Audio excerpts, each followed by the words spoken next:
Napapabalita ang pagdami ng kaso ng monkeypox na nagdadala ng pangamba sa mga tao. Marami ang nababahala at napapaisip kung totoo ba lahat ng nababasa online. Pero gaano nga ba makatotohanan ang kumakalat na impormasyon tungkol sa monkeypox? Narito ang ilang karaniwang myths at ang katotohanan sa likod ng mga ito. Myth: airborne ang monkeypox. May nagsasabi na parang COVID ito na mabilis makahawa sa hangin. Fact: ayon sa World Health Organization, hindi ito madaling kumalat sa hangin. Kadalasan, naipapasa ito sa pamamagitan ng matagal na close contact, skin-to-skin o exposure sa rashes at droplets. Hindi ito kasing bilis ng COVID sa pagkalat. Myth: bagong virus daw ang monkeypox. Fact: hindi ito bagong sakit.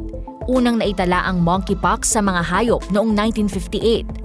Sa tao, ang unang kaso ay naiulat pa noong 1970 sa Africa.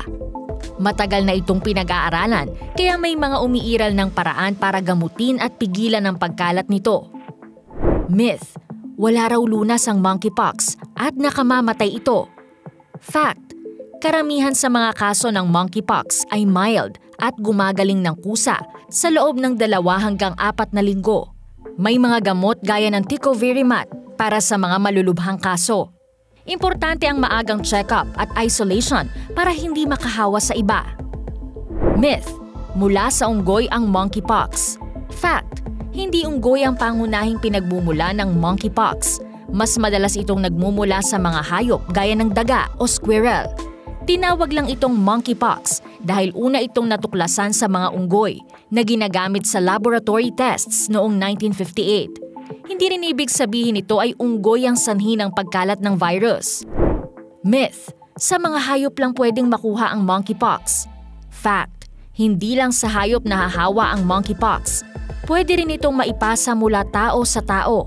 Kumakalat ito sa pamamagitan ng close contact, respiratory droplets, body fluids o kontaminadong gamit. Kung may lagnat, rashes o pananakit ng katawan, magpatingin agad.